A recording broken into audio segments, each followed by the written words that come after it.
tried to give us that chase during the war of force, and we allowed it to come closer to be a little happy. But you separate the men from the boys at the last round. Yeah, so no problem. But all in all, I think we have a very good relationship with Achimota. So for us, they are not the school we expect to have that kind of competition that will raise.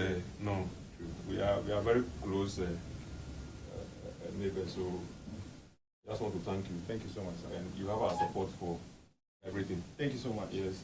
I also brought, you know, I'm a farmer. Yeah. In fact, I brought 8 crates of eggs for winning the game.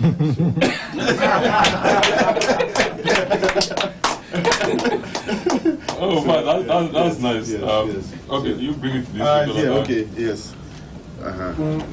So this is it.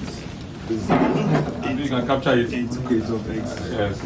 They won it 8 times. So as a farmer, I'm here to give them my 8 crates of eggs. And so I just hope that they will eat it and eat it well.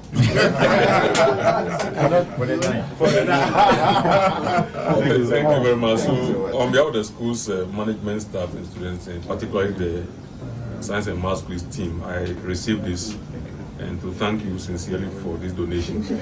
I want to assure you that it's going to energize the team, and they will do wonders. Yes, but we are grateful. Welcome once again, ladies and gentlemen, to our Rise for Ghana series. This is a series that seeks to rekindle the spirit of patriotism in all of us by having a heart-to-heart conversation and calling on all of us to arise for our country. A country we all claim to love, and we all should be able to show through our devotion, our dedication, that we want the well-being of our country. We want the realization of the dream that will bring about a great and strong Ghana. Over the last few weeks, I've made a passionate call to the youth of Ghana, asking the youth of Ghana to make a demand of the 2 major political parties. I've explained to you, young people, that this country is your country. The future of this country is in your hands. And therefore it is imperative that you continue to make demands for the sake of the future, for the sake of the stability, for the sake of the transformation of this country. Now, today the call I want to make on you is for you to demand of the 2 major political parties to appreciate that placing the next generation ahead of the next election should actually be something that there should be no compromise about. I'm sure many of you have heard the current president, at the time he took over, he made this very lofty pronouncement about, I will fight for the next generation and not for the next election. I mean, even those of us who were on the other side actually believed that this actually was a great call. Of course, that we were not exactly sure whether that would happen or not. Voters or applicants, we did it in 2020, and I think 2016 also. So this is not the first time. Also, this is not the first time that we are displaying both the 2020 and 2023 registers. Anytime that we have the main register and we do a supplementary, or let's say we update the register, we display that year's register alongside the main register. So this is also not the first time. So if you get to the exhibition center, you have both the 2020 register as well as the 2023 register at the exhibition centers. The ID card for the yes, with the ID card, what I would say is that in the first place, the applicants, or let's say the voters, should go to their centers to check if their names are there. Secondly, you can also go to the district office to replace your lost ID card at a fee. Well, I don't know whether maybe because this one is a special case or whatever it is, maybe the commission may have to have a second look at it, and then maybe, okay, those from that area, if maybe you got your ID card missing as a result of spillage, maybe we do it free for you. Because if you have a damaged ID card and you go to the district office to replace, that one does not attract what? A fee. It's only when you miss your ID card. So we'll have a look at it, but you have the opportunity to go to the district office to get your ID card replaced. If you don't have it, you can still vote. But all those who registered in 2023 should do well to visit the exhibition center to check whether their names are in the register. Thank you.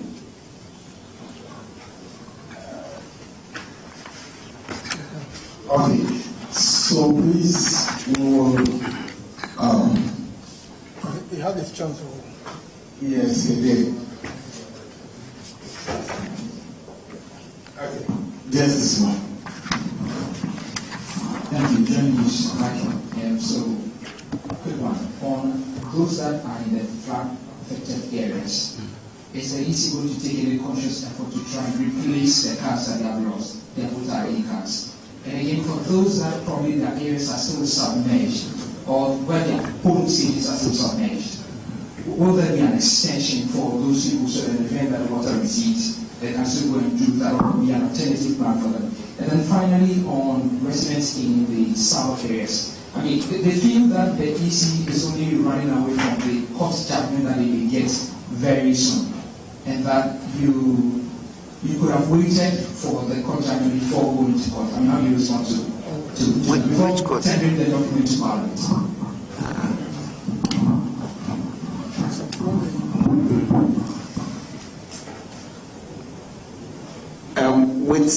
With the flood victims or whatever it is, the commission has not actually taken a decision whether it's going to be free or not when let's say if you missed or you lost your ID card through the floods and other things, the commission has not decided. We haven't actually taken a decision whether it will be free or not. So that is the position. And then what else again? I think they said there's a court judgment. And the issues. Which court judgment is that? Is it the SAL case?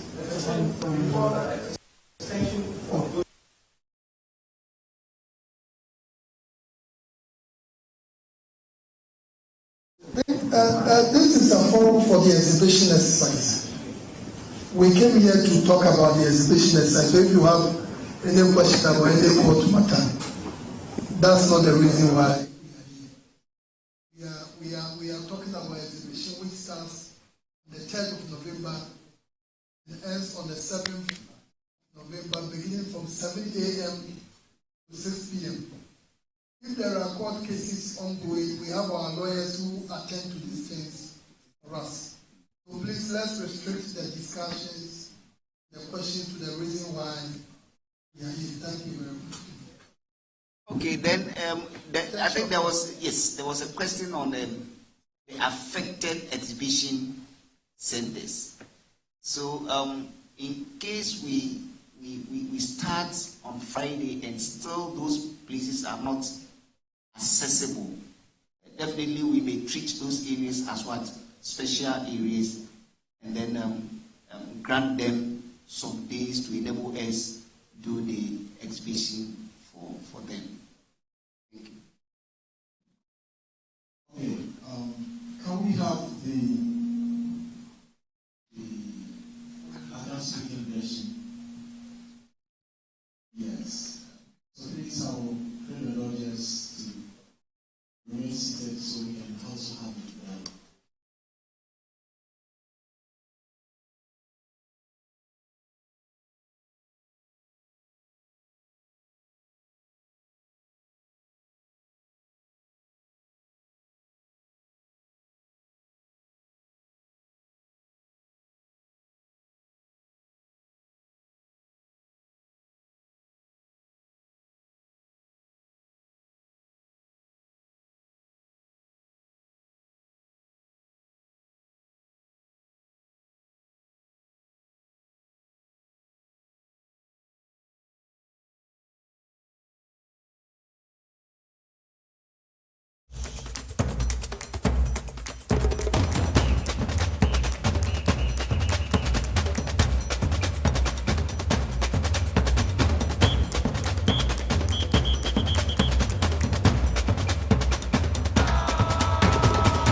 Welcome once again, ladies and gentlemen, to our Rise for Ghana series.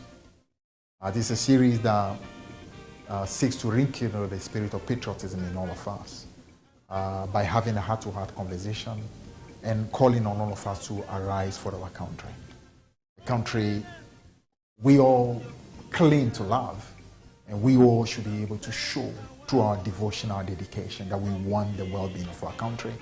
We want the realization of the dream that will bring about a great and strong Ghana. Over the last few weeks, I've made a passionate call to the youth of Ghana, asking the youth of Ghana to make a demand of the two major political parties. I've explained to you, young people, that this country is your country. The future of this country is in your hands. And therefore, it is imperative that you continue to make demands for the sake of the future, for the sake of the stability, for the sake of the transformation of this country. Now, today, the call I want to make on you is for you to demand of the two major political parties to appreciate that placing the next generation ahead of the next election should actually be something that there should be no compromise about. I'm sure many of you have heard the current president, at the time he took over, he made this very lofty pronouncement about, I will fight for the next generation and not for the next election. I mean, even those of us who were on the other side actually believed that this actually was a great call. Of course, that we were not exactly sure whether that would happen or not. But to see it become just nothing but empty talk, empty rhetoric, actually never meant, is a massive disappointment. And that's why I'm saying today that young people make that call, that becomes a non-negotiable situation in our country. That the political parties, the leaders of the political party, the flag bearers of the party, and those who take over the governance of our country must make a commitment that truly they will fight for the next generation and not for the next election. Because in truth, when you fight for that next generation, you are invariably taking care of the next election. Your capacity to explain to the country that this decision, tough though they may be, bring about the ultimate well-being of the country is exactly what shows that you are a leader indeed.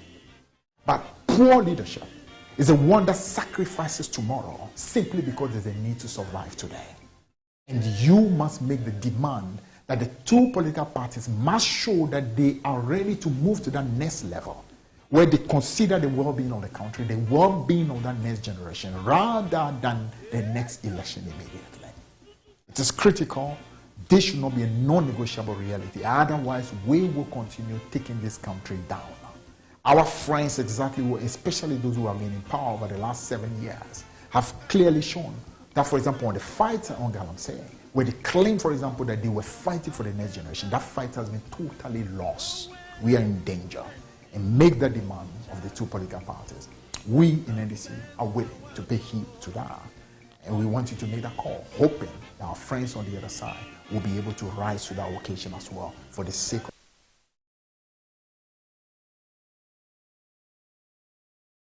And you know what happened here, what happened at Northeast, what happened at everywhere. And yeah, Bompire say, medium say, as we peace. Say, a fair. I will mere beat him. I will congratulate him a bad thing, but we will continue to work. But say, we see Bechinchi Mensa. One look for medium a worse than Alan. Hey, yes, may more warning. Me pe peace. Media me catch them MPP for. So who brew me delegate? So who brew me agent? So who William? Time FM. And paying for one you be. Time FM. And they should get it clear. I'm a man Frencham into West Reading. And we ain't in our kabum. Time FM. Me quite election today. Obviously, and then my people now will be a contest and still you look fresh. Now I'm saying, Magriani say, I can win, I can lose. A 50-50. Until you do die, I will say, Kokum Ubi. What I say, a fair election, debate me a lose, make me a win. But about elections, Ulusuda. Yeah, say in the Panjiranto Swaba. Yeah, now I'm from Sala and Kotwabama. Yeah, Ulusuda from 2000. There who we need next week, and I said this coming Saturday. I'll win. Yeah. Time. You see, all the survey, what is interesting is maybe I'm now your TV so can I Japan 5%. Oh, when he leap to 12%. That's the maximum. The race is between. But today, everywhere, every survey, I'm leading. Time. Even one painful no but I know when they were taking the report, I got a year of it. 54% for Kenya Japan, 46% for second person. Meanwhile, Omuakasa for the first time, Omaskew at the end crown say Kenya Japan 40, Vice President 40. That is a debut cost. Undecided, 20%. Wow. But if undecided, 20%, normally it goes against the incumbent because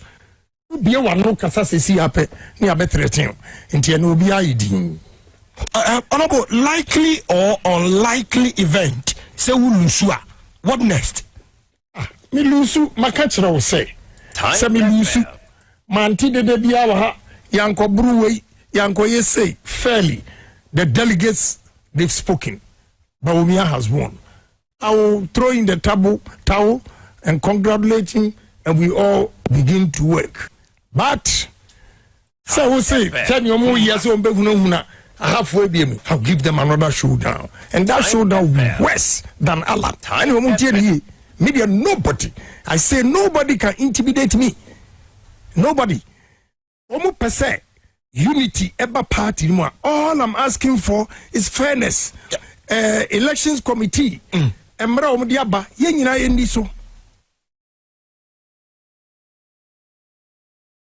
Minister for Information, Honorable Kujo Konkuma, the United States Ambassador to Ghana, Ambassador Virginia Palmer, the National Prayer Director of the Women's at Law International, Honorable Mrs. Giftiafe Midazi,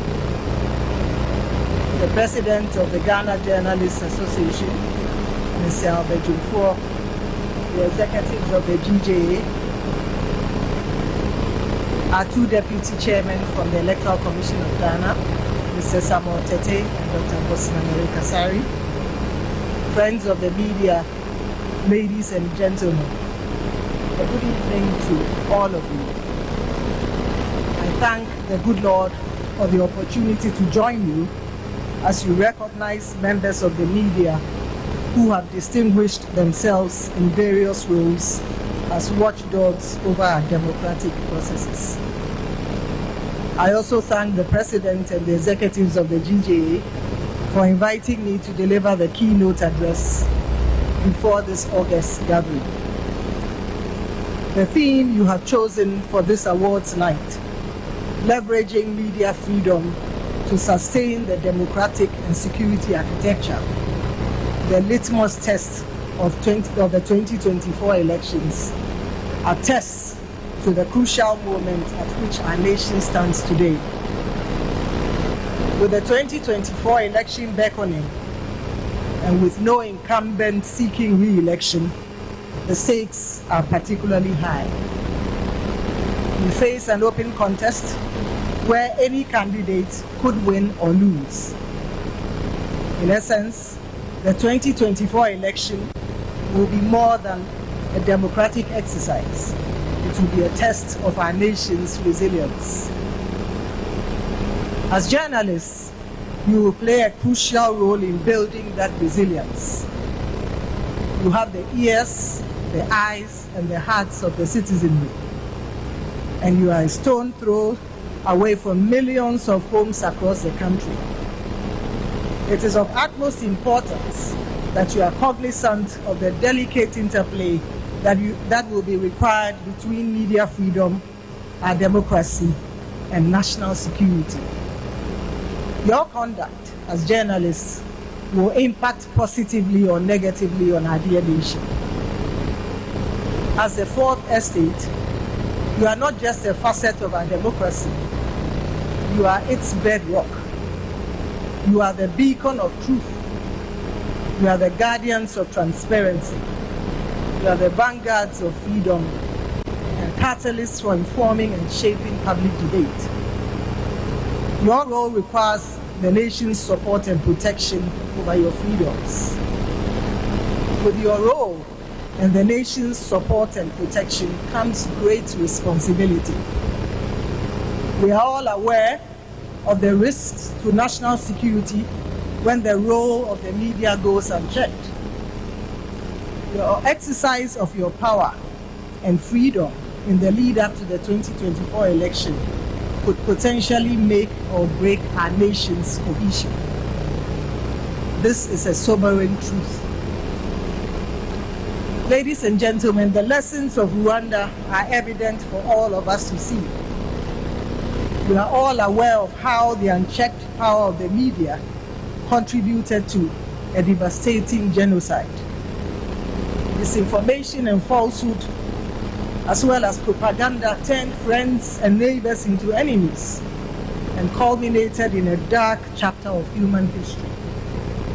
As a nation, this is a path we must vow never to walk on.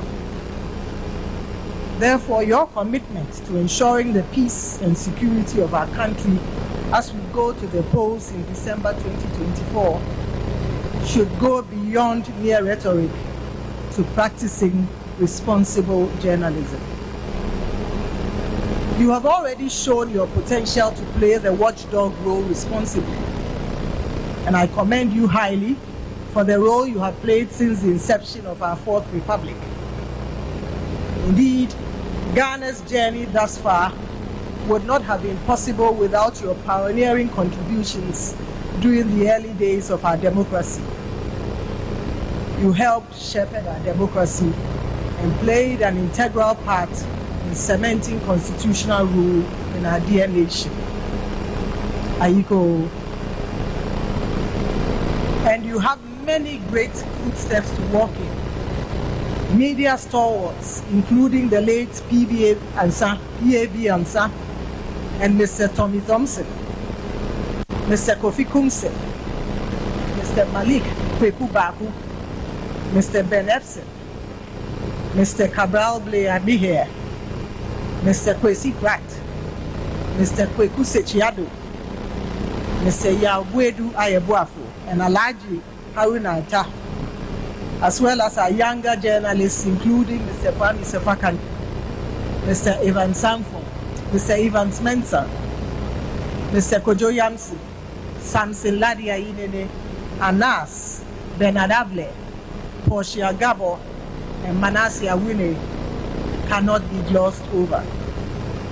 I urge you to stay the course that these great names have blazed, even as we approach the 2024 election.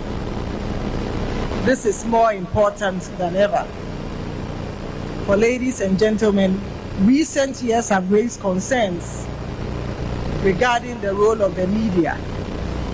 Several media platforms which should have been used as spaces for informed public debate have been turned into vehicles for propaganda and sometimes sheer falsehood.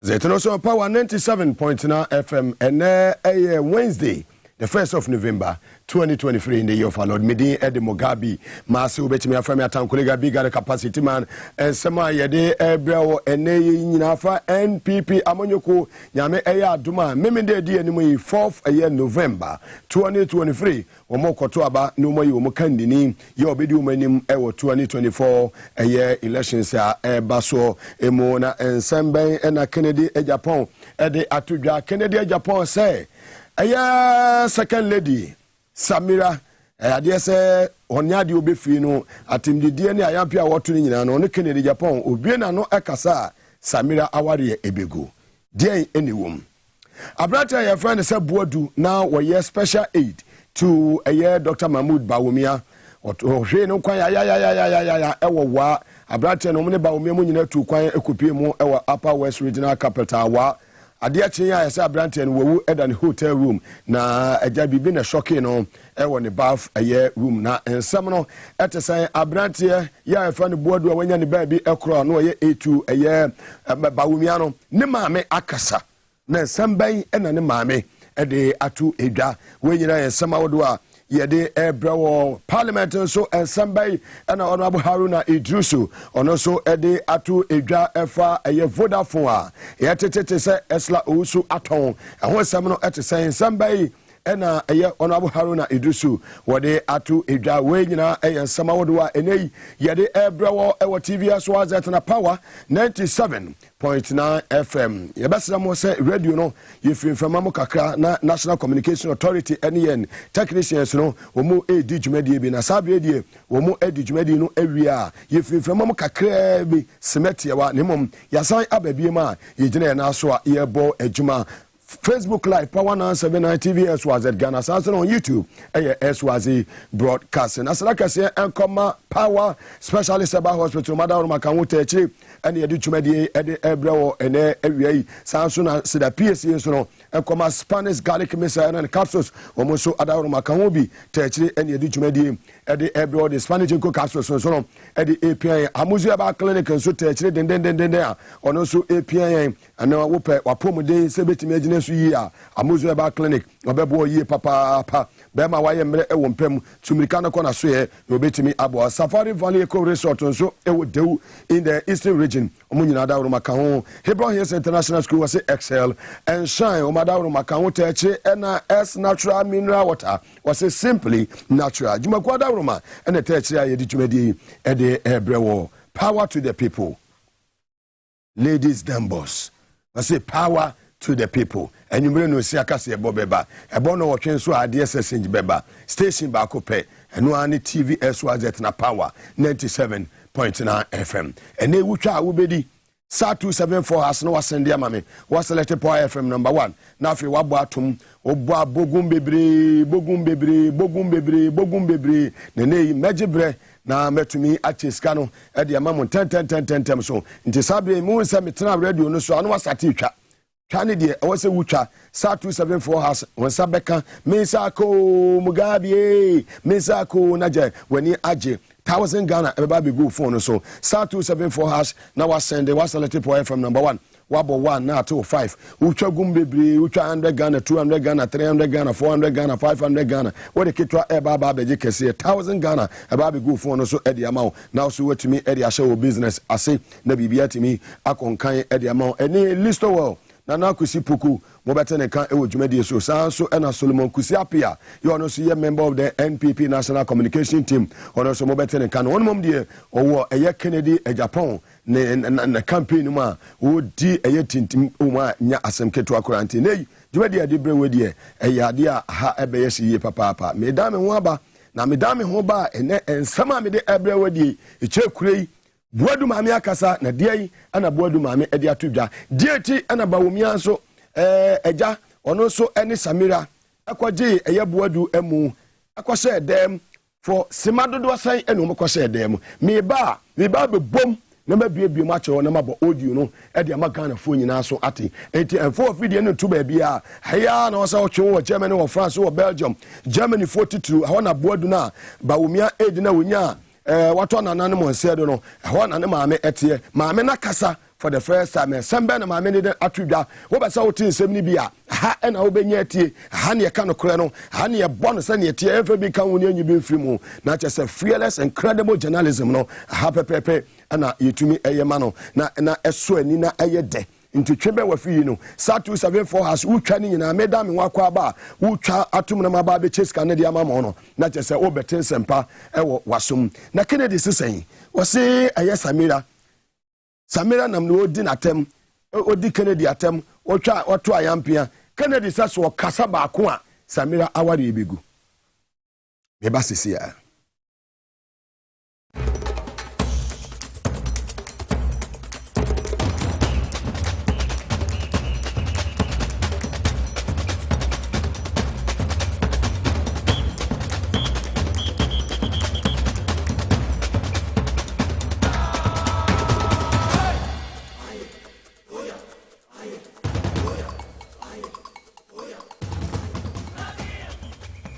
people, Power 97.9 FM na TV SYZ with the support from the 900 million angels from north to south, east and west. Atankolega biga Mugabe Maase baba kope. And semu yimi be sete mu nyina na me de ni nyina edi amount. Ye shase e be shase e de free e the new patriotic party NPP. Nyame eya aduma meme de di animu ya ejebo kukurudu osono na chese omokwa akoto omo aba. Na ba omokwa akoto yi omokoto aba ayi obi obedi wo manim kan ewo mfipimienu ene aduonu nan abato a ebeba so ne omne isasalesi John Dramani Mahama ene omdi aboani no obi anu se ba bia do de omde ne ba bia ayeka na ba bia campaign no aduonu ahiti ye papa we to far left na we to far right na nsan na otwe ye mo na Samira akogina campaign platform so no twitwa bi at the bulk in Japan say the chesempanifo akono afri akoto ho anwan de no waye hu pa ye pa ne waye hu pa honorable Kennedy Japan yo ye mrase bedwani de matemamfo a wo mo Asen Central Constituency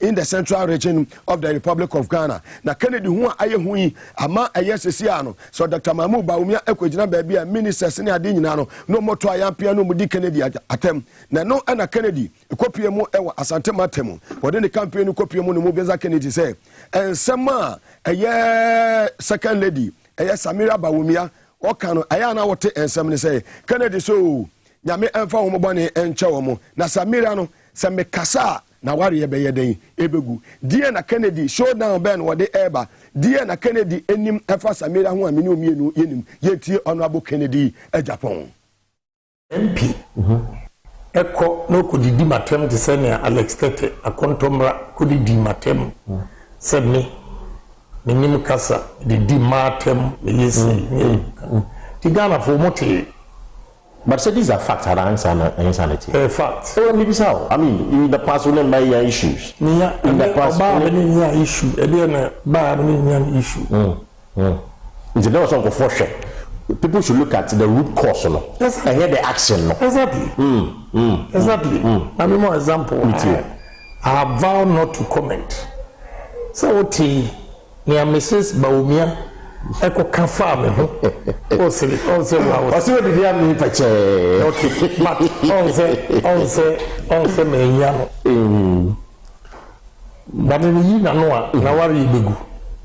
We Nanoa. Yeah. Now you be good. Yeah. What are you suggesting? I won't say anything. No, but this is a very serious statement. No, we Samira no and now are be good. Yes. Into me, you are impugning the motive, honorable. Well, too bad. Mr. Menkasa. Yeah, but you are impugning a certain motive. Mr. Menkasa. Now you be my term, so Mr. Menkasa. What's what did you have picture? What's when you man for so when you contact na dia Mrs. Your wife, I mean, or no, she was authority. What did you have me say odi kana ensa? Mr. Menkasa. Menkasa.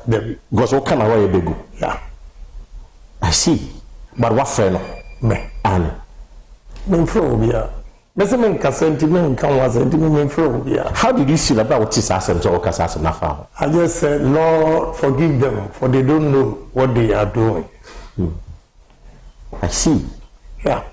But also, Menkasa, but me, okay, seven am correspond lawyer, and Kabaka did you about it. But only when you be matter. And I don't know. Dear Bay and Kennedy at Japan. Oka Samira Bawumia na wadi ebede ebegu. Dear Bay na Kennedy at Japan nima.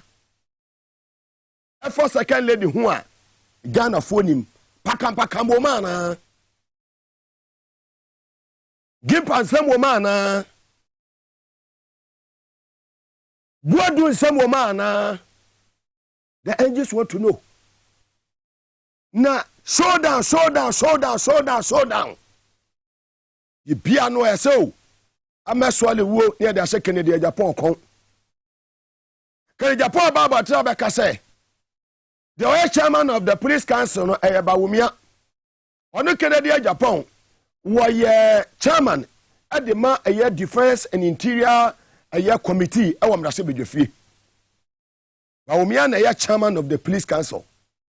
Ame so de wo so no, posifo na wiemu nyina no ehye omo ensa. Ti chama no wɔtwɛn deɛ. Woma yɛ wiemu na wi a die no mo de ɛhyɛ dem mo de ayɛ. Kennedy kan san sɛm we enkyɛn. Kennedy kan san sɛm we enkyɛn. Yɛ ba beto aba. Yɛ bete ya sɛ. Abrante a wɔyɛ special aid. Adema Dr. Mahmoud Bawumia. Na abrante owie university kura enkyɛn. Wɔnyɛ fie bɛyɛ aduasa. Ne din ade Buadu. Na afei Buadu ni Dr. Mahmoud Bawumia ɛne ne team akɔ ɛyɛ Upper West Regional Capital wa. Omokodu wa, omokoda hotel a. Hotel omo nyina koda ayɛ no. Ade akyen a abrate a yɛfa ne sa Buadu no. Wawu ɛda ne hotel dem.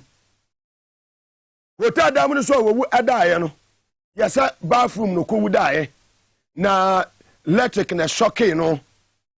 Postmortem report de Bawumia ne team obi afa amato abonte am ye hudie ku abrante no yetete wo abonte an sɛ bibi shocking no electric shocking no ana odi wuye asɛm ba yɛ na ɛsɛ kwakoto abati na amanfo adwene ho a wo nte ase ebe so wo ma sacrifice no ebe so wo mo ede na koye ne wo mo bɛyɛ ebe so womu anenim de omode na koye say womu ahu nipa asemi bayi abrante afa ne Buadu a na wo ye etu ba wo mi a wanya ne ba bi kurei ne ma me so oda wonna obia mi na sum ena odu a me ba be boy asata mu yi sa wo Germany Facebook live call Power 979 TVSYZ Ghana wo Belgium wo Italy who France, who are Mexico, who are United States of America, who are UK, and now Saudi Arabia, who are United Arab Emirates, UAE, who are Switzerland, and now say who are Togo, who are Burkina Faso, who are Nigeria. The American say Facebook Live at Power 979, TVSYZ Ghana, on YouTube, SYZ Broadcasting. So when you catch the work. Esawani o esase ka kire wo na audio ameba babo no ene awiei ye kan suo kan agyan obati mu nsem abrante no ye fa ne Buadu a na odi Bawumia achi okowu da hotel no abrante ni wu ya omode da na ne maame afri Germany ebaaye no maame ne se abre omode da abrante no omode da na busuafo twa ne ho ahia na obi akwa pay ne last respect ama abrante no na cha say amanfo atwu maame papa Buadu why so soon Buadu wodi ye janwani o na Bawumia ene ne yire Samira agina baabi afedi nyanga dia ba sam no mo ba be kan Dr. Mahmoud Bawumia say opese ka emu no nka busuafo ni nyina efiri ho na obia freedom ho na ka one ne yire Samira enko a ewo emu no ho na se Bawumia de wo wifuna na ana ototofunu Bawumia wo nyakama de bia wo ba ba ya na wo ye bibiti abrante no ne yiri ye bibiti abrante no na bibi ewo aye abrante ne Bawumia yire ntama na kasakasa bi wo ha na bibi ko so ana obi adwene ho ahonte ase wobi funu Bawumia se enyu afunu no ma one Samira na abrante Buadu maame a okasa ese wo so da bi odwene ho ahonte ase me ba wu mi free Germany abaya deda me ba me da me ba hu esu a yese mi a me de me ho de me aye me de me ho de me de hye no me so de frifunu abusuani bia frifunu no ho na ka aye Bawumia ene Samira maame se wo so saa na ni sister baka tere se enye hwe yeso ho no munya de omo peso mo beye afrede Buadu maame se na ni nsunum ni nsum se Dr. Mahmoud Bawumia ene ne yire Samira omo so omo ho a 20 minutes ni ato da na Bawumia ene ne yire Samira ene funu no ko a ene hyedem ojiri ho a wote ase Omo ka dem ono. Omo twa abrate ne ba ma na. Ana omo twa ne hu na mbibi. Omo twa ne mo bra na. Then just want to know. Muslimi ba wo me ya muslimi. Ya pese be say ya no muslimi fu. Say aya Kristoni owu a. Kramoni tumi kwase amu no. Me pese me ne me yiri ya bibi ti no. Munyai amu no amaye. Na 20 minutes over 20 minutes. Na ya to them, ya to pununum. Na ka ba wo mia ene sabira nko na hye dem eni funu. Na ensam ne me nyina enka. Ma me ne so oda wona. Waba so da ya no na ne ba no ase ya bia ne kokoso a wada ho ne ade Arabic ntwere ne ye Arabic ntwere ene gu ne ba no bo wada bia ne ba ne gyina nanim boadu ko enye yie boadu ma me akasa ai ba wo mia wo ma ya president kura ni o ana woji amanfo funu ne woji ko gyina ho 20 minutes na kama dia ba na mo di funu ne kwa ya then just want to know. Hey, amaso na abusu amutie. Ghana for mutie. Papa we ba ya president amene umienu ya da betimi ada. Papa we ba wo mia we ba ya president na ye ba ya first lady a mene umienu ya betimi ada. Kristo ni funu. Ba wo mia jata so. Kristo etuwu ya ba wo mia gifunu nyina bo so wo Ghana ha. Ena de Alaji na muslimi ni funu wo ye Kristo ni kura ba ma wahu member papa eye Alaji Mugabe Maase wanya ne ba bi kro ye de na mu ato ho sa wonya ba wonya busuani enye imam ene panifu a na mu na nim se kura ni funu anim se kura ma wo hwe na ti ba wo mia boadu no sa 20 minutes na wo mu tupu no ma ka ba wo mia ne samira no die no mo yeye. The angels want to know. Power to the people. Captain Sima, salam alaikum. Minya paka oyere pa salam alaikum. Osempakani ebuso FM Kumasi kwa minka more fire. Chacha munyina adwabo ase kwa minka more fire. Hele ba bia wo bia salam alaikum. Power to the people. Capacity matter kolega biga. The angels want to know. Dia na emu no ba womia ene ne yire Samira wo mu dia mu ni yeye. Abrata ni woni wo ni hu bia na Kennedy se wo kasa Samira wade be den ebegu ya tete gimpa bi nsam ya nam ne tete sa pakam gimpa ya nam ne tete akai pakam ndi tete dia na Kennedy Japan ni ma minimu ba wumia office momra bontre entemoka Samira makasa se hwi ni ho Kennedy ka betimi agu na ware ni nti ba wumia office boadu maame akasa moma kire die tia ba wumia ene ni yire Samira akwaji efunu no boss a wo mo pam abusuafo gi funu no atena wo 20 minutes no mo tu funu ma wo bia emefunu ho afei ya nyembre wa ready satu sabe for as watwa wo de wa Sunday obatum capacity ma me be 1,000 Ghana wa batum de a afei ya gebre audio no ebese Mugabe yesre wo memmo ebese Mugabe wa ma wa haye ebese Mugabe wa ma wa haye koso bebre so ba so mo sere me sama memmo manfo send message free Germany omo se Mugabe papa so person be president yire person be first lady ntibo sema mosa audio ya the capacity na modi amame no atankoliga biga the fearless man ya daka say bi kra ba wo mi abre miska itine ma atimi am audio no sabre idea with the support from the 900 million angels the capacity man atankoliga biga bi be jawo audio num adiagum our power and the TV SYZ so and every producer why you ready kaja gum ni akọ yetie eye the late boadu ni mame and some of the atuda afani bani wo no ho fire yakọ. What happened was that fateful Friday na ade abeche Saturday am ya yi ena ye call ho me me maame me brother sojani ena me cousin baako Alex ono so kwa wa Germany ha ena me sister yan last born ni kru Mr. Kisi ye ni family members na ase ye koye ena ono Dr. Bawumia so na yire any MPP sa omu team no eye kwa Brambo Edu team na ye Bawumia team no almost so young men near their day almost so mudoso kakra kama they also came together with Dr. Bawumia and Nere nti ye kwa na chese fro no omasiesie me ba no addressing suit abone tie ne white shirt abone tie the white hand shoes ahyehyehye no ne ade sauce nti media na chese na enya asem ketwa ya hwehwe me mu meje me ho ba bia enje me gira daka me ba ne ho saa na me bisa nse kwabran aden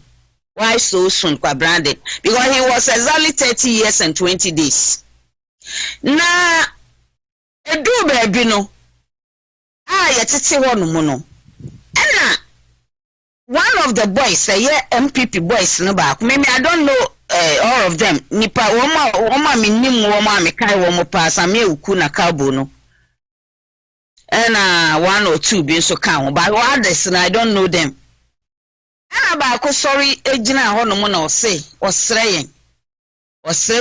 family no ene others na aka na ye omo ankasa nkrofo no doctor senko won fa asem kakra ntu yenim na obesre senka ye nyina ye beko outside na doctor say opese onu nko ane ase ne yire no remain inside ho nti nko obesre senka ye nyina ye ma omo excuse na ye nkwa abontin na menti ase na metwetwe me ho ena say me maame ne Adam family members na omo ebom omo ani kire me say enye hwe me de menti ase na yenko ye pie am omo aprunum ye pie ma omo to aprunum o ana ka Bawumia na ne yire ene me ba ne furu nko a inside ho for about 15 to 20 minutes I don't know bepem ne and what na make a choice dreams bia ya na minya na me hu se enye kwa bibi wom wo se man no yima no da chi bia me san akọ Ghana honestly speaking because at times one man na san se me si mitima na bibi me so da ye bi na anodin pa me friend me sister ka chen say no mother da ya masuni na ma back wo ha da ya masuni na me ntini me bi ase na me bisa me sister say o kai say asama me catch we yi na me refer me sister say what kai say that day no Bawumia me nyina ye pie eba outside ema omototo etu pron na ye bia to no mu na ye fa ho no mu ekọ inside no omototo pron mu ma e ka wo no nkwa ne yire no endi kwa bnefu minim ade a ana asama ka kire funu no ana de kra bi kra wo de share kwa bra ho ana wo I don't know mepem ne minim ono pane ne yire no na enim ade o mu ye wo ho ono pane ne yire no na enim ade o mu ye wo we de says ye nhwehwemu ye bebi sase bia ye nuano muslimifo amamre e de a ye beti ase I don't know ye be nhwehwemu edu ho ti sa osofu bi na ye friend Isaac no wo ka ye misi wo ka isa video no wo ka ye misa Bawumia ni na do say wo mu no moja da na fine kosi here so wo be ka isa video I was not surprised I am nwanwa because na ya ba ku bi ameso ya after now me wono ma na sa da ye no besi mitima na me ye ma hye me na me number bi na me kona na ase me ti se noise bi koso wodan bi mu me gira wodi na me se na ede na koso wo hei na ase epon no edan na nipa no so wo mu no epon no ya ntom mu ya kan hine ano ase ya kan hine ano kakra ti me gira wa na bibi strike me se me nko hwa de kra koso inside ho me kwa ye no sa da na me se me yi kire me sister sada na misi mi yikire me sister na wonu so kra enti ase mi ko inside na mi hu se eye me ba no kwabra boadu ana wo hye dem wo no hye shorts pe knickers pe ne so se won hwehwe na ye twetwetwa ne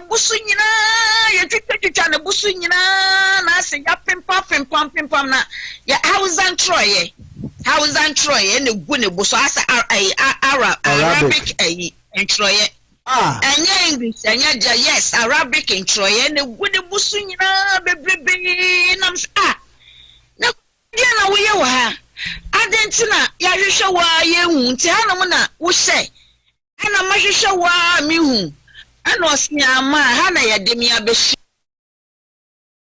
well Ghana for wo ye hintasem kese pa asem na brato no wu ye mfie so pepepe ni o November 2016 7 years ene musumi ya wura mu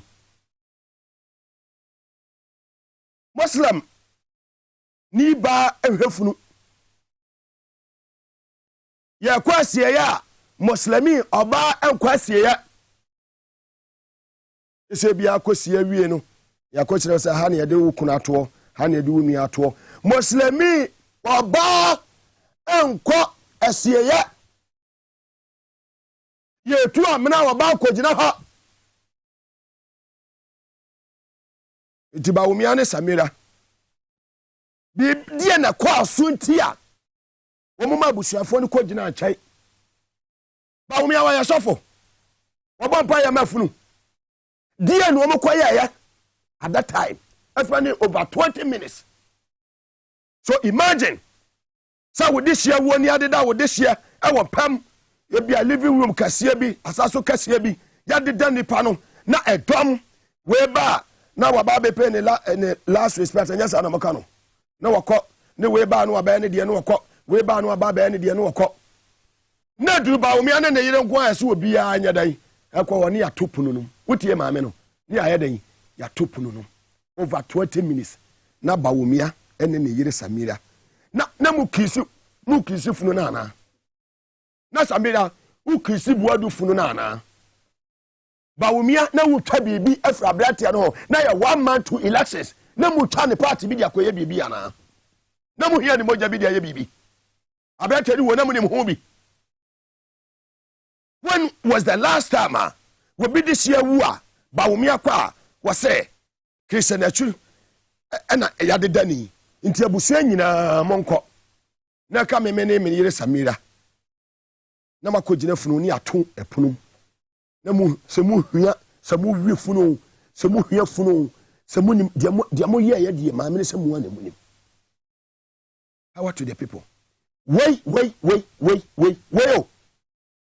munafiki wei munafiki wei wone ne yire wo muso mu president edi kene Japan so be mu showdown obemo mu showdown eti wo de hell nipa mienu a ba ku ye chairman of the police council wo de ni aid ni wo wate de abo baba kene de Japan so say abrati e wate ya musia na mu wia mu wia mu ma meden metua amesole ono so aframawu Canada Japan so aye chairman of the Defense and Interior Committee in Parliament yo mo mienu nyina no dukadaya we mu ena hwe bambo internal security Canada kura de defense saka ho ba wumia internal security post for ena ye in charge of our internal security.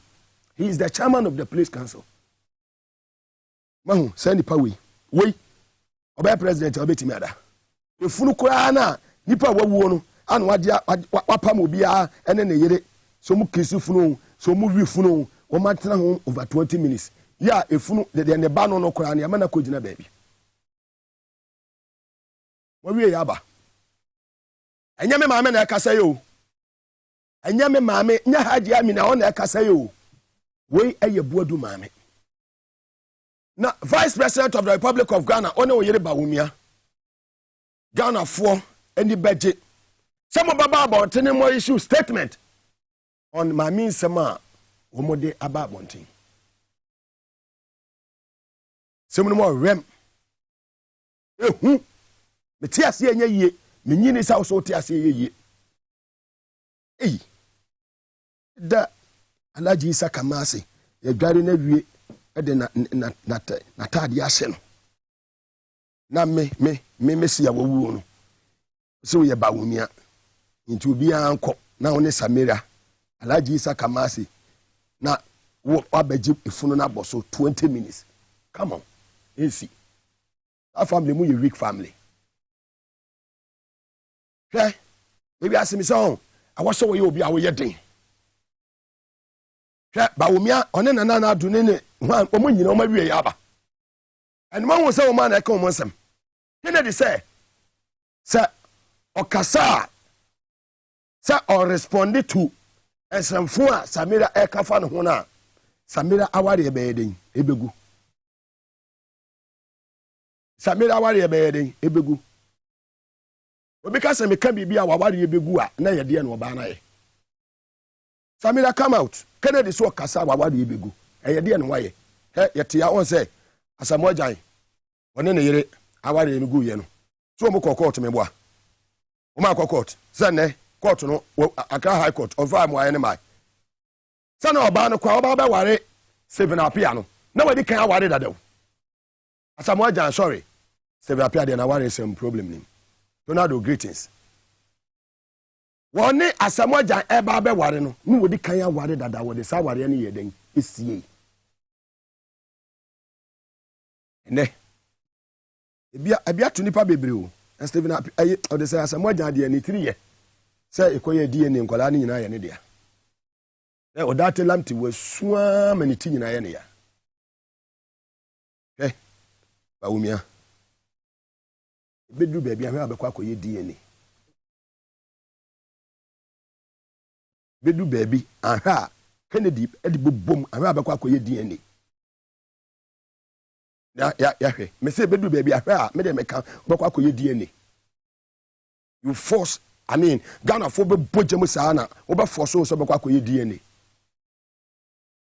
me pese me cancel me pese me yeden me cancel ai samo ho de Kennedy nim no minu mienu yenim oh eno ti no ma ho say ba bia Kennedy akeka kono eniema be pie nti e ma no $800 million na wonye den wonsi fom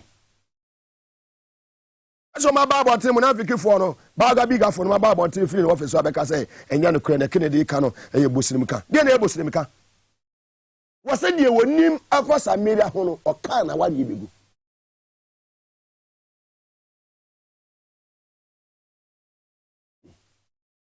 de na Kennedy ni mu amene o mienu nim me da make kako the angels ni eyi chia me sa ha DNA bebem maybe amadwuma 1 week and the demo mo first statement mra bontene na mo ma kire 20 minutes na mo ji funu no ko share demo no yere no muslimi fo so mo kire kire mu Kristo ni wu a kremoni energy ni funu boso haram na enye haram nchemu ho am famre sa 274 hasne wasende amame waselete po FM number 1 wabo 1 na atewo 5 Ghana chani bebre na wutwa obede ubidi power to the people wutwa ubidi chani bebre wutwa 100 Ghana capacity formula na wutwa 200 Ghana 300 Ghana twagum sa misi wutwa obede ubidi wutwa ndien be poso hema say wutwa ubidi ladies them boss say wutwa ubedi mi amenu akuma stubborn no wasi PS okay wasi wutwa obede ubedi yes stubborn Emmanuel kisin so stubborn na bi Emmanuel ba kono say owusu eyima kisidi odi ne huni na owusu no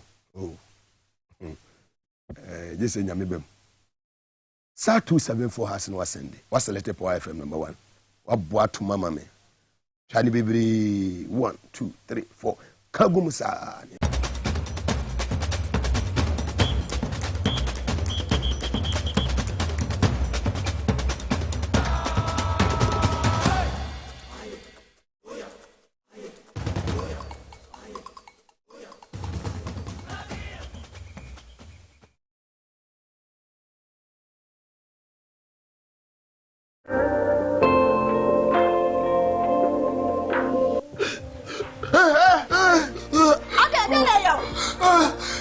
Nakuma. There be a company in Nakuma area. Then let's take him to Heartbeat Homeopathic Clinic. Yes, Heartbeat Homeopathic Clinic. And I was in the name. I'm saying Nakuma. I don't want to go Heartbeat Homeopathic Clinic.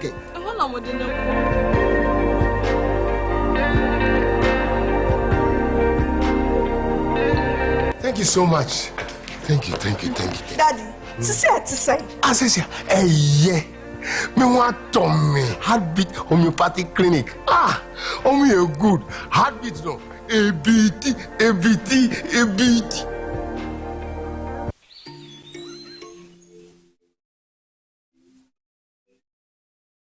Upon your arrival, you are introduced to your butler, who plans your itinerary. So many activities, all in the same premises. Visit the gym or the stables, they have it all. At my break, I'm able to practice my putting.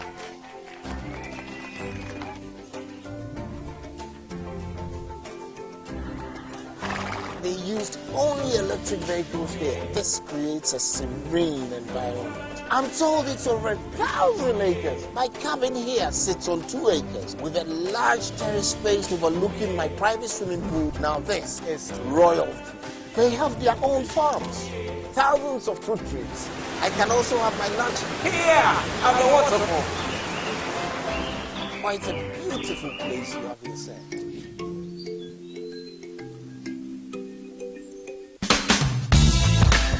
The serene environment fits into the goal of the school, which is simply to provide excellent educational foundation for your ward's development before they commence primary education. At first glance, clearly you will see why the school is called Hebron Hills International School, as the building stands tall overlooking town.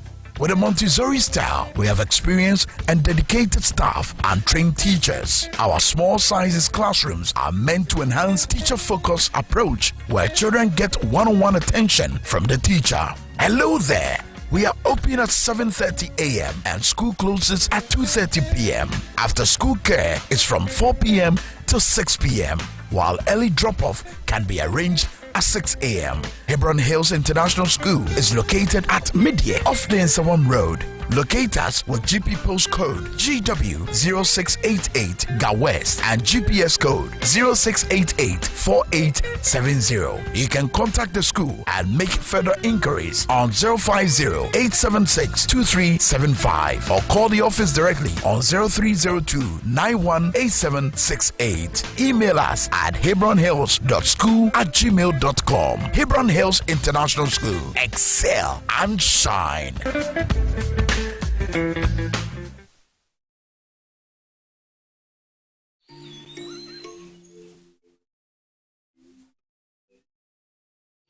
Upon your arrival, you are introduced to your butler, who plans your itinerary. So many activities, all in the same premises. Visit the gym or the stables, they have it all. At my break, I'm able to practice my putting.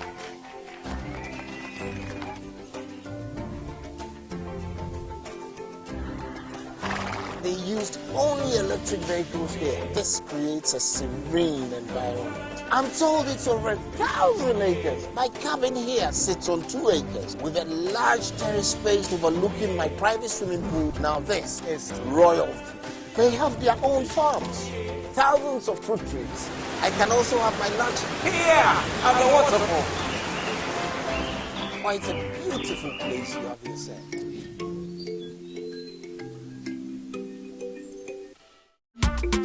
Kofi guys, headache, sombo. Osodi, na nipa brave inside na mundress na enkono na abochoko ko wankwa na ya. Oh. You home family back okra. Ma ko hospital kra ma e ka chem say malaria. Malaria nru su ma no. Osodi, e ka edu heba clinic. Hey, malaria wo beto na ta. Wo de dru bia ba wo fa edek malakio mixture. Mamumbo bi na no. Malaria betani. Fever betani. Edek malakio mixture. Genome na umboto. Edek malakio anu odin etumi malaria papa. Edek malakio betimi fever no ho. Eti de yi hame. Edek malakio mixture. Ebema wonu mu atoso no. Edek malakio mixture. Enti hwe moja mu hunsa wo atridi ansa na wa fa atridi adu. Apemfo abata wo mo manufo ne kwada wo ne fiadu mienu nka ho. Edek enkwa sombo FDA ahwehwe sa edwadie krato yi mu agiatum se eye. Do you know that the first 6 years of your child has so much to do with how their next 80 years will turn out? Do you also know that for a child to develop independently, we have to ensure they are physically, socially, emotionally, spiritually, and cognitively developed? If I may, how is the relationship between you and God? Join me this and every Saturday at 10:30 a.m. and let's talk education to ensure a better future for our children. I am Daitesa Ampofu, popularly known as Madam Time Bomb. I'm going to be your virtual teacher on TV XYZ. Let's talk education, building the future through education.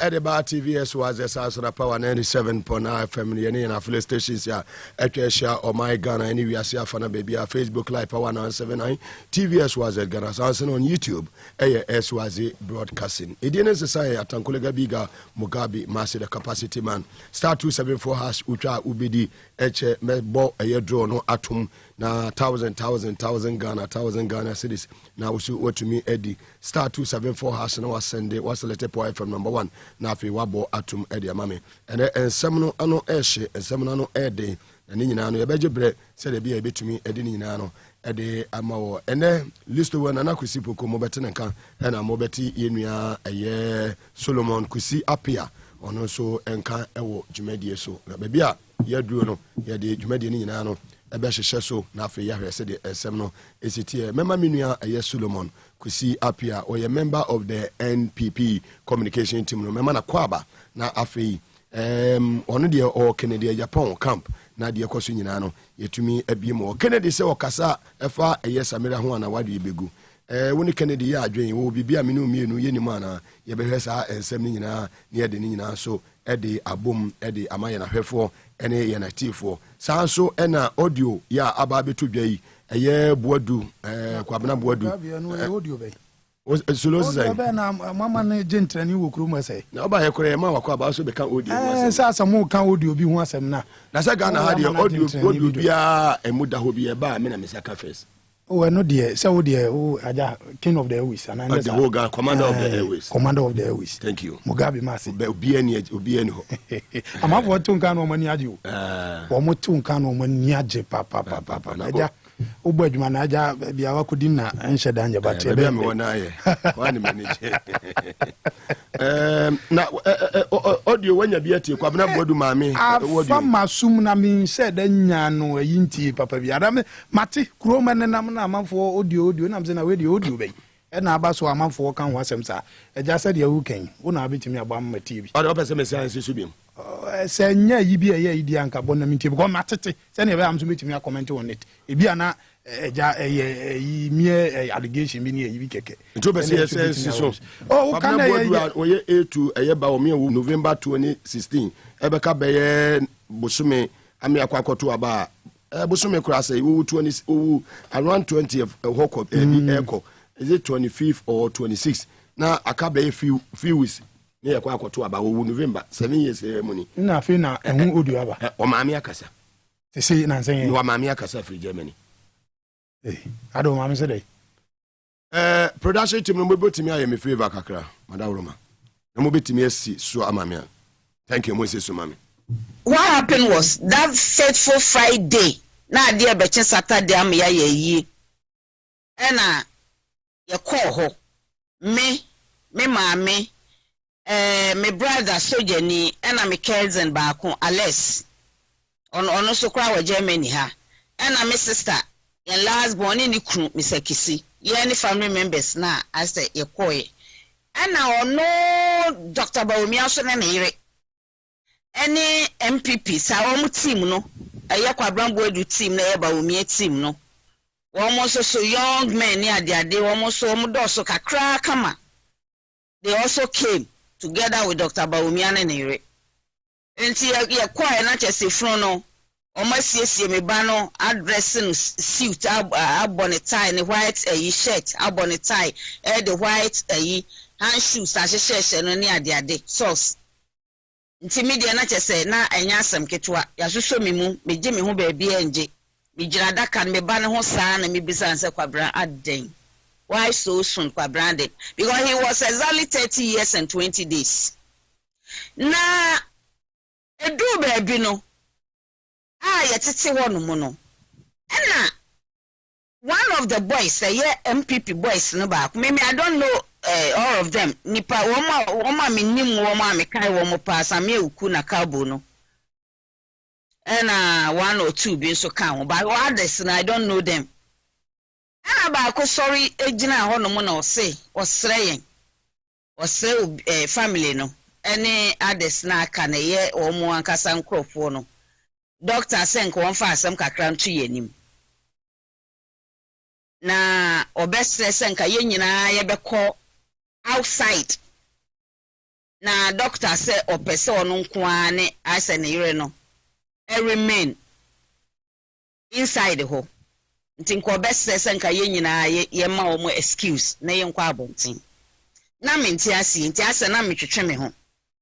And I say me ma many Adam family members na omo ebom omo ani kire me say enye hwe me de menti ase na yenko ye pie am omo to aprunum ye pie ma omo to aprunum o ana ka ba omi ana ne yire ene me ba ni furu nko awo inside ho for about 15 to 20 minutes. I don't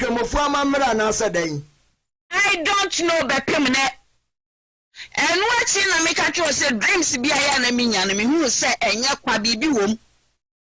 Was a man no you man know that she be a mesa kwa Ghana. Honestly speaking, because at times one man as answer me see me to na bibi. Me so da ye bi na anodi pa. Me friend Mrs. Takachi and say no. Mother da ya masuni. Na ma ba back wo ha. Da ya masuni. Na me ntini me bi ase.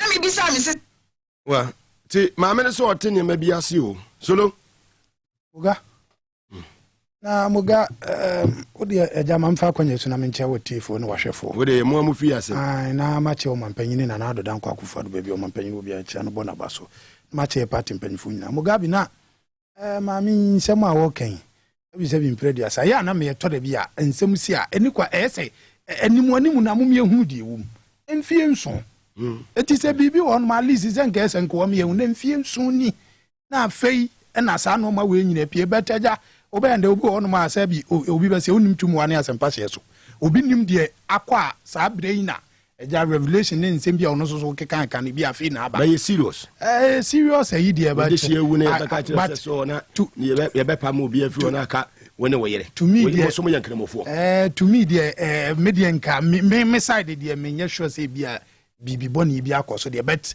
eja ono na de na de na so na de no no say osusu se bibi koso ani eja so obaga na you ask questions and answer no ka enti oba o ma busa questions na wo mo aye so mo answer no mo timi answer no na sem we de Mugabe eja ye say ye ni abere ya concentration of 4th November eti nsem we de anu ode ne bet ono aba na eja obebusa na questions no na answers ma no de a fine ba we nya na eja wo be nya se ba o me aka bo me baba abi yin nsem ya no Mugabe, and not yet. It depends on them. So I'm about to you man fast who ye. No na a war trip. Na dey say we would at the hotel na light in a shocking. Light in a shocking nene sa no man. Eja unze yar e wo de eja obi ntimi enkyere de bet. Said the make and say ma me susu say there's a foul play and I bibi wo mu fine. That you oba eja obetimi but ye to us and I say ye Kennedy Japan camp you will not use this as a campaign and I say bibi ebian ko mo de yanko be use because na yetiwe yetimi ye party me yetimi nya MPP for mo say about say 10 cents of Kennedy Japan eja ne ye bo ade a once upon a time wo ye e dey save this party yes say anything.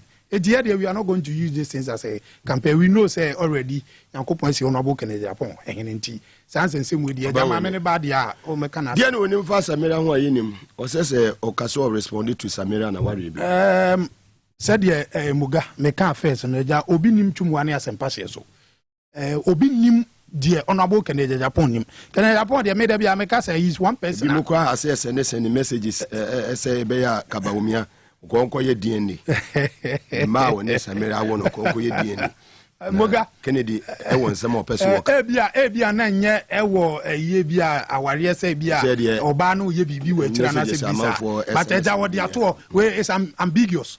Pregnant and yim and as a wobeto and ye nyina be hu showdown oh showdown there just send America say honorable Kennedy Japan ye nipa bia wo ka asem a ye nye na chine hey oh of course so kasa na wadi be go of course onim de oka nka na America say honorable Mugabe sa papa ye friend honorable Kennedy Japan we nipa bia minnimu de nyankopon na de na dua o man mu dia na esa because asem bi obeka bia no oni fat and figures a wonka ena minya mete yi ana yi koko anyi do o campaign no ana ana mo yinadi no obi a yinadi no onso ne na mo keka sabi nsemu nu kire onabo Kennedy afo say onabo Kennedy Japan asem o kan senseless allegation. Look at this you come on kan ho o say these people are they are bootlickers ye bootlickers sabi baby e hot then e ho no mo pe because asem we ya onabo Kennedy Japan na e kan asem you are not even part of the party no baby I belong to no honey apamo ya sake seko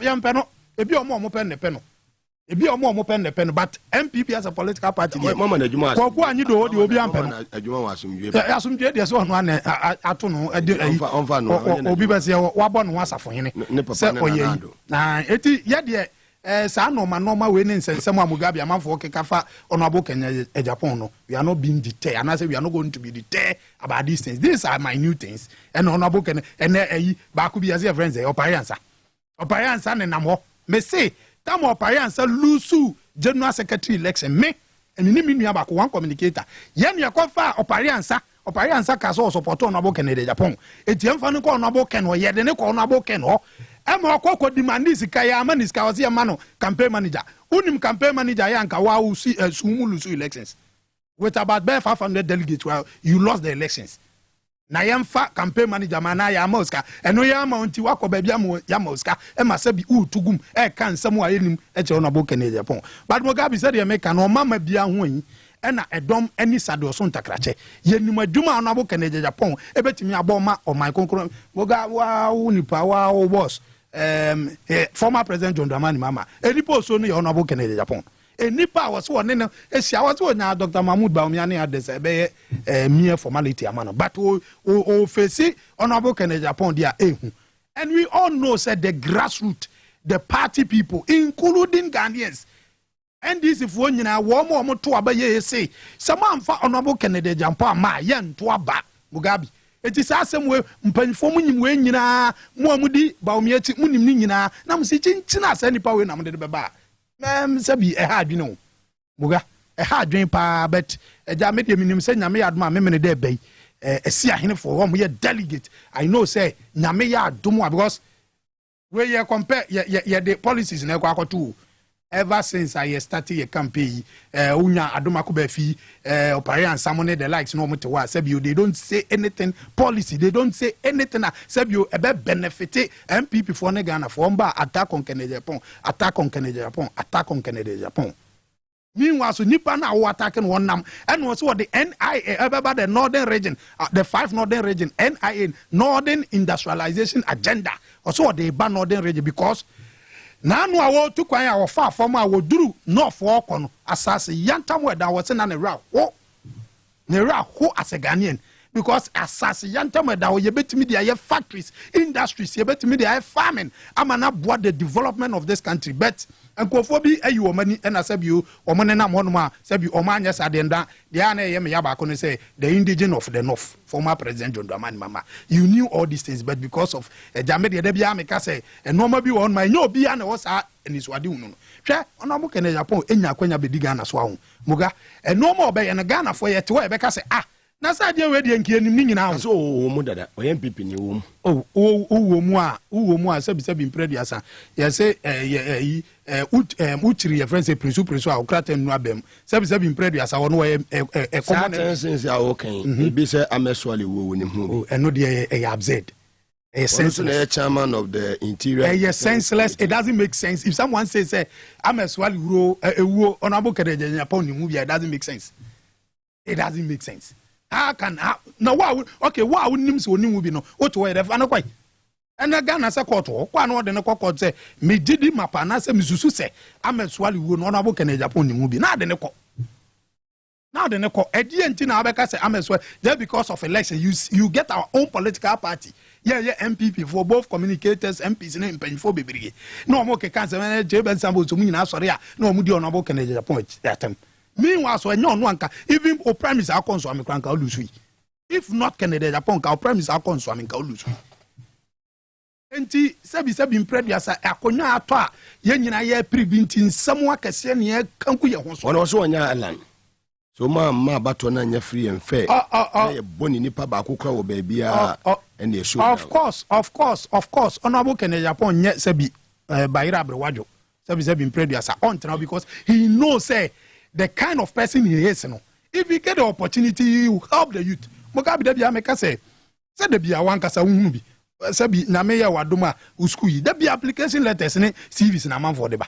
Honorable Kennedy Japan me atiase say onya akwanya those youth graduate brown envelope CVs and application letters, he will turn them into job creators. He will turn the job seekers into job creators. Because if you go to America, I'll say American watna muga American watna kakra na kwa America so about 84% of jobs America entrepreneurs and agri.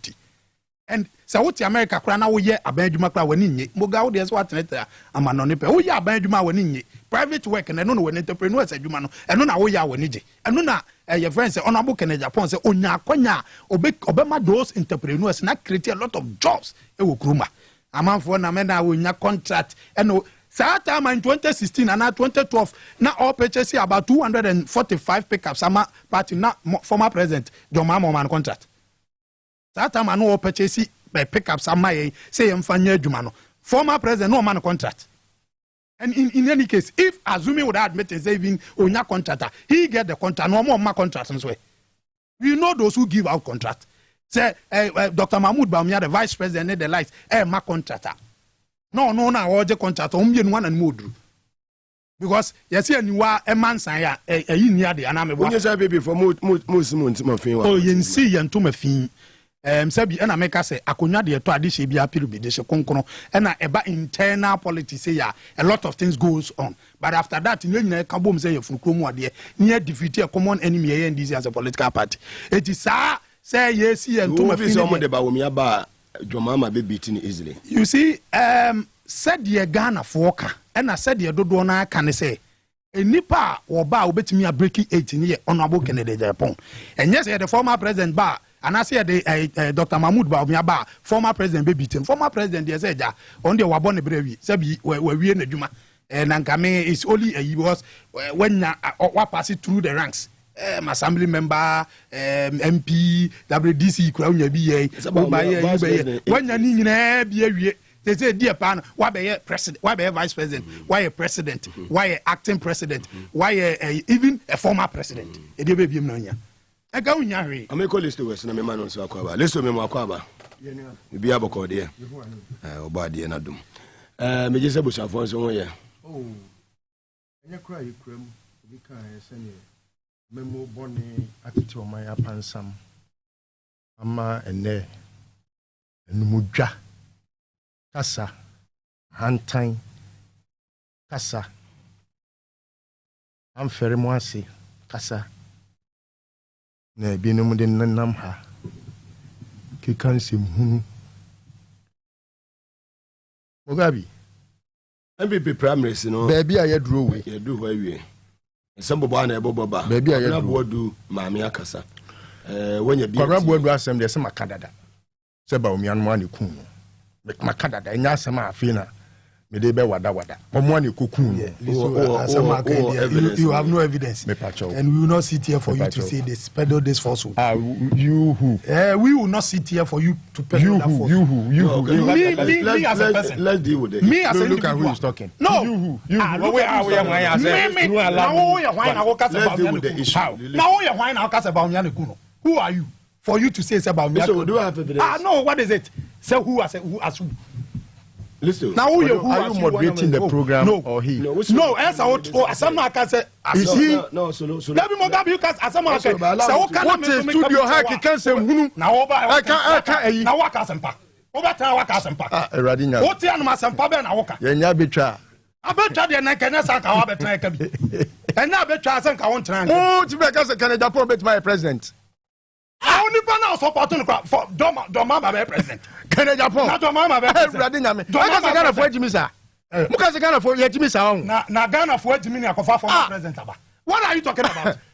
Who are you support? One house of president. Hey, Ghana mo. They all support no na. Ya nya betwa be hu akọ. Abetwa de jai na wu abanu kura nim twa. Eti won mo wo de John Mahama to Canada Japan. Na ka say John Mahama wonya brain tumor. John Mahama wonya brain tumor. This is absurd. This look at him. It's silly. It doesn't make sense. What a bro. Kona ni Obama mo kwanta. Kona ni Mamu Jamanum and our yet my friend pass 7,000 Canada Japan.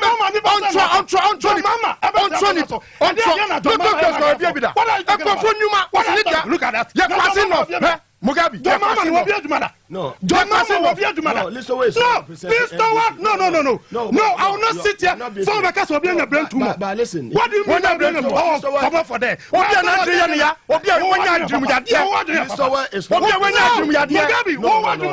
Please.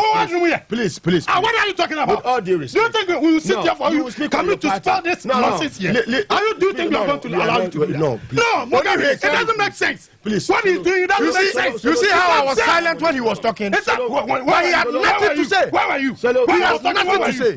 Where were you? Solo with all due. No, Mugabe, no. Listen, you are representing. It doesn't make sense for you to tell us. President here. Oh, brain tumor. Now, the Americans are the mama brain tumor. Please. When you didn't no, listen. Solo. We are here. No, we are here to educate, to inform, and to entertain. Wabakasa, I'm putting the question. No, listen. By what you are doing, you are not helping me. You are not helping me. We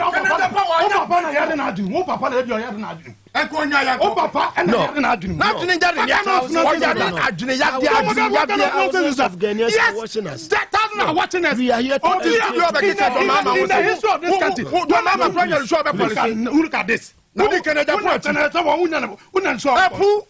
that. On the machine of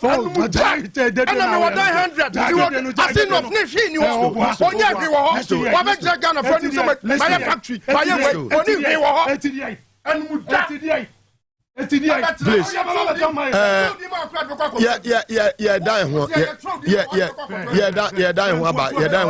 Start 274 us. When you have a microphone off. Start 274 us. Now I send the mami. Wa born was selected power FM number 1. When you have Monsamuno Enco Mr. Mo, I've taken over. I'm the commander here. I've taken over. Start 274 us. Now I send the mami. Na aja. Was selected power FM. Was selected power FM number 1. Now for wabo atom. Sa 27. Oh, solo.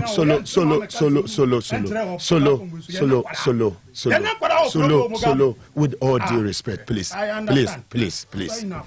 Thank you. Sa 274 asana was sending fire service for Elhana Mwaba no be dum jana mai. Na fi yafa mensaka commercials ni basis here.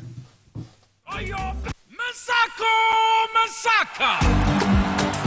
Easy on your power for Masaka promotion. There isn't a big, or you're big. Separate enter power for Masaka promotion. More day I never dial star 274 hash. Star 274 hash. Area now choose power effort. Now select a number of drawer and put it in wishim. Draw Krubia 5 Ghana cedis pet. The more as a Russia draw them when you stand a chance able to marry in a big. Hey, you're big. Every week you be also your 50,000 Ghana cedis in a chair. Hey, you're 50,000 Ghana cedis. Knock off your goodie last shot. 274 hash.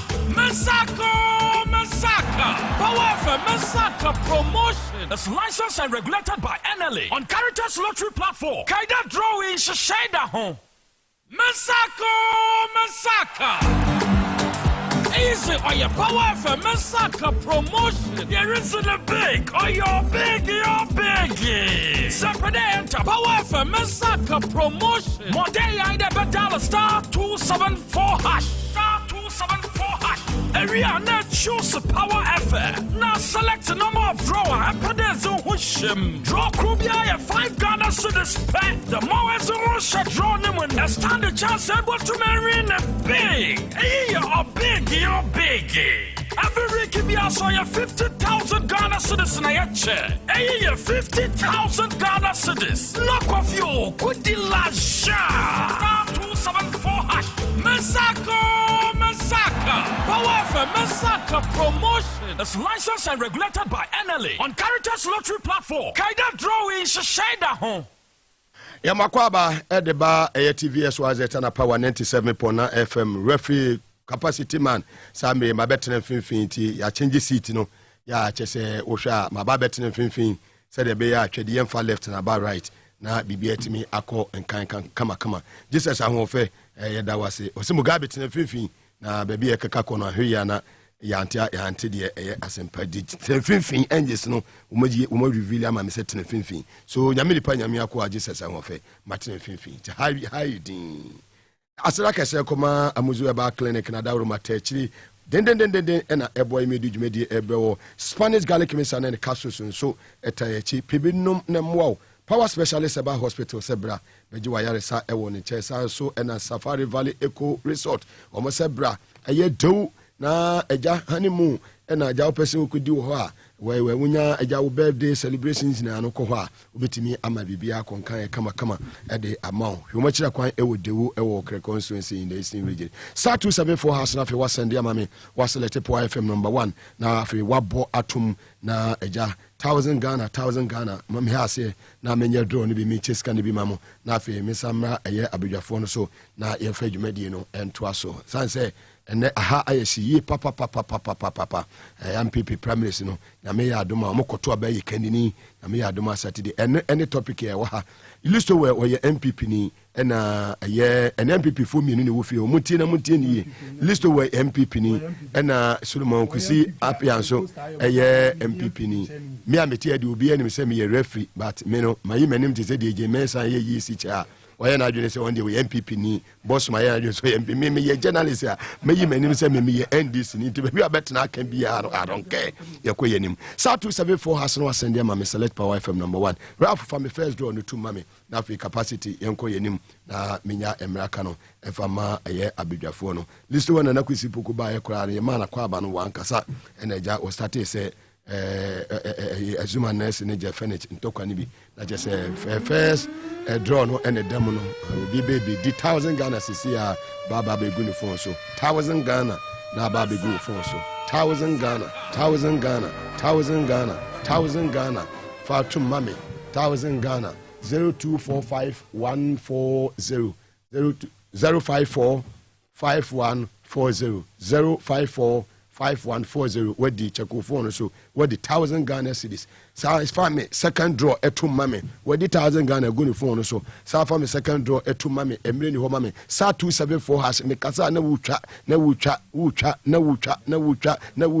me kasa nyina na wutwa atwa ni bebre egu mame me san koma bedwafo no so na fe mi ni mo ento aso mesa ba be ye do no de akare nyina e de amamo star 274 hash na wa send na fe wabo atum listo wana na kwesi poko wona wo eye floor em se kwesi enya enough time wakane de e wo eye abranti a ye fe ni se kwabna bodu niwo ne maame aba be kasa sema maame ne kan se wati audio ni bi de na wo kafa ho oyo so be ba Ghana ensem ho me ka asinipi se akola no omo ani kun no listo no de ye ti he you ni na me ameti de me ni evidence bi na station ni so ni evidence bi anti ye wo omo ani kun no thank you sebi pregrasa bibi e wo wiasim ha bi adi adanse se omo ani kun no maami asem a wo kan ye se wutie mu a woni wo yire ani funu maami fa me wona wo de ne ye den maami fa me wona na to aso hello yeah Mugabe yeah me nua wo de ne ba bi akasa free yeah me bi ni fa ki sunyane utwa asen ita 100 cedi utwa 100 Ghana and what this saying Ti what the ketua beje kesi, right? Okay, the capacity formula me boy. Capacity formula. Asida e kan na chesu nyafo nyina mame. Say twabiem na obedi. Wo twabiem ma obesen di wate. Kono capacity formula na say twa. Thank you very much, Minia. Oh well. Over to you. Listo. Bibie bu adanse. Se wutie maame na no asem.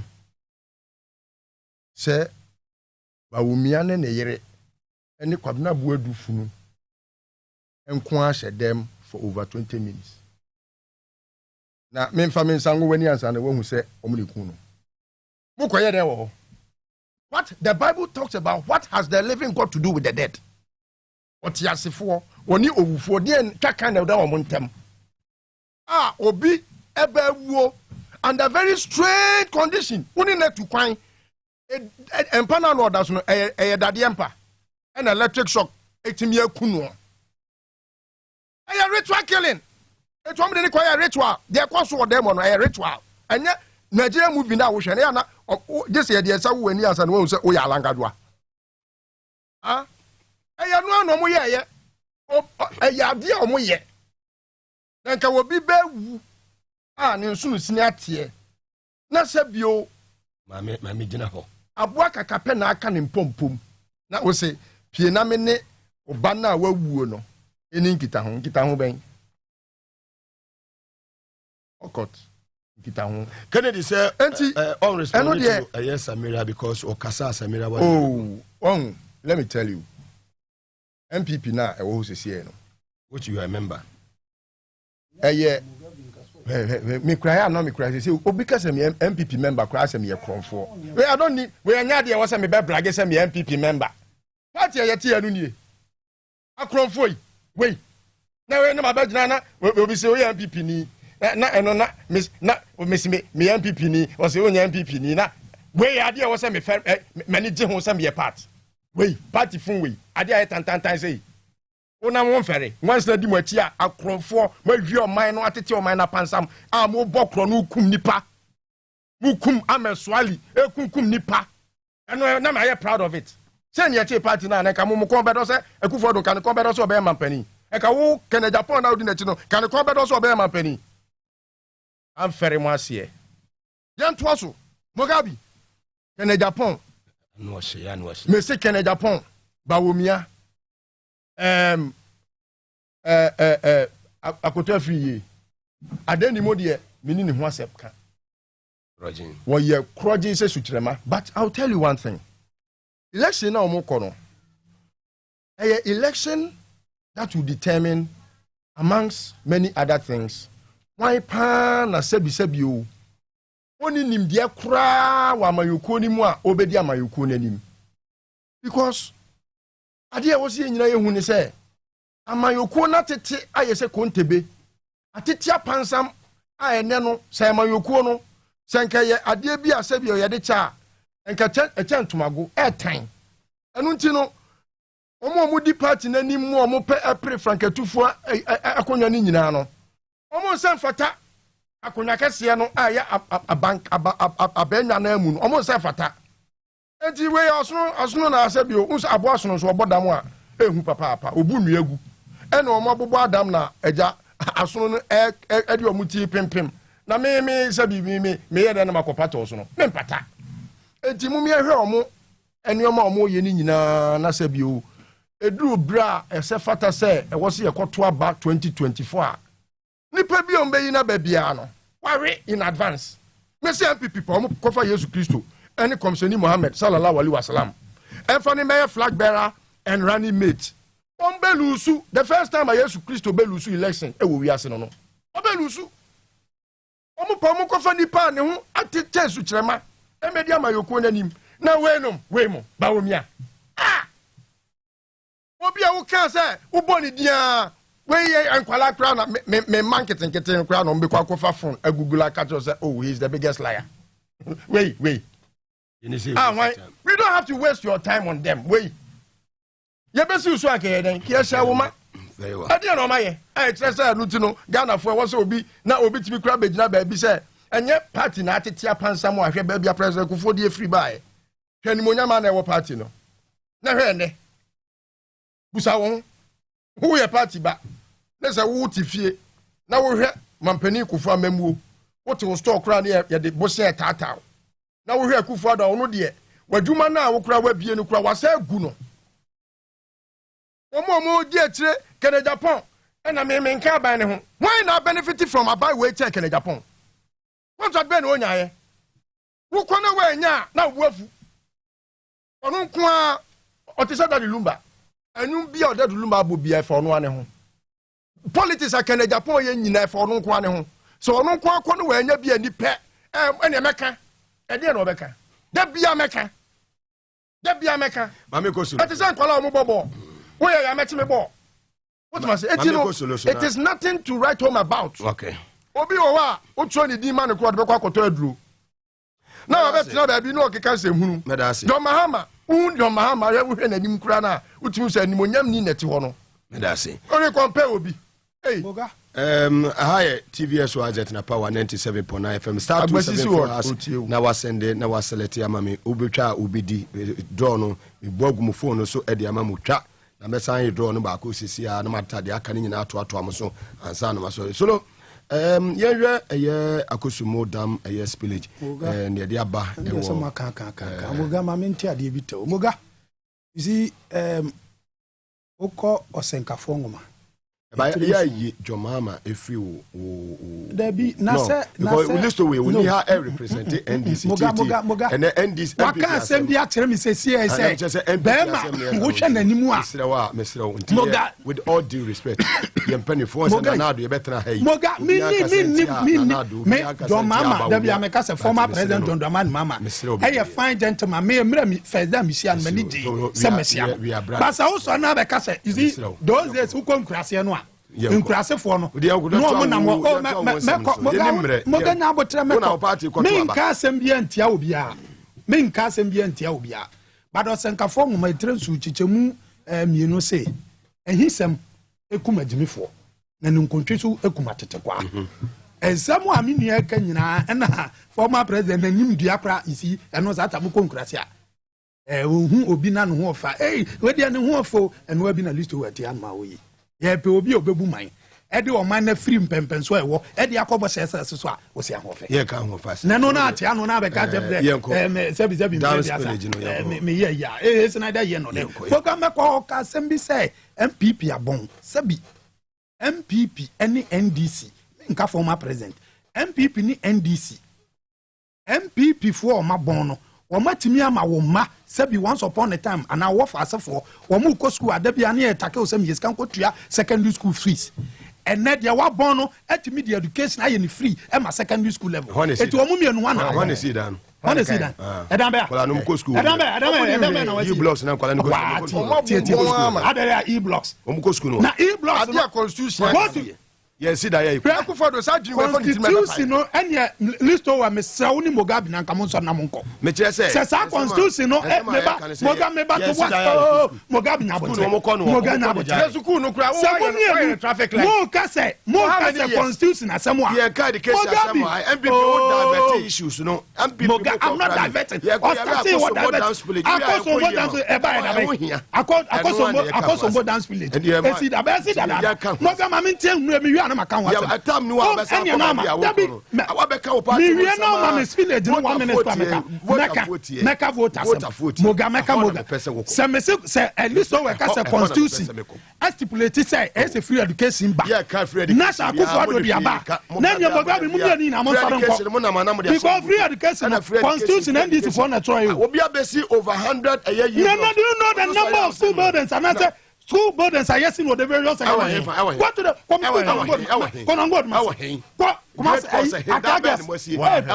na John Mahama kro no ka expansion ka na asem John Mahama na wa John Mahama ko what to John Mahama to opposition propaganda new Mugabe ya na John Mahama na NDC I am what tro and mo konsa who dig na braba who dig na for yes you are insulting Ghanaians yes you are trying to insult the intelligence so what do you are insulting the intelligence of Ghanaians yes say you dia tro Ghana for and I go dia tro Akufo do tro na ba wo mi am tro you come and sit and then abom you don't have anything Obeba be na bom konko mo aso Kennedy Japan truck what into Duro start to maybe we are making the boot of former president of Dramani Mama and we better now can some way.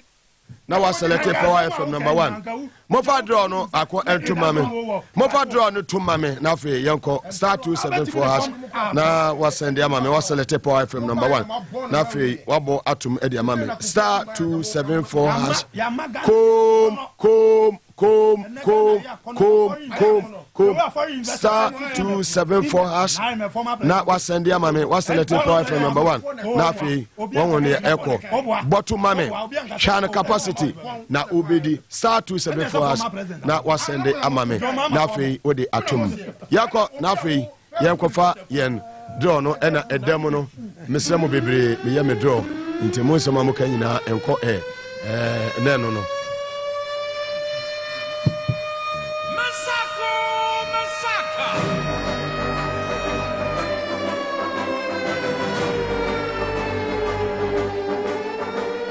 more fire 1,000 Ghana CCR 0246 131 0246 131 when 1,000 Ghana phone so 1,000 Ghana with the CCR check your phone so 1,000 Ghana also try with the star 274 hash now I send them and select Power FM number 1 na fe wa boatum 2 minutes na fe yen so cha na ubedi star 274 hash was send the select Power FM number 1 na fe wa boakum bebre besa be ya another draw na also on sa account 1,000 Ghana listo there now the jaya kwan the medical kwan is ikesi nyansafo ne nim di 480 nipa bebre adokotafo bi a omo mewo omo platform so omo se omo exia atwu ne agbasi no nyina so omo chia na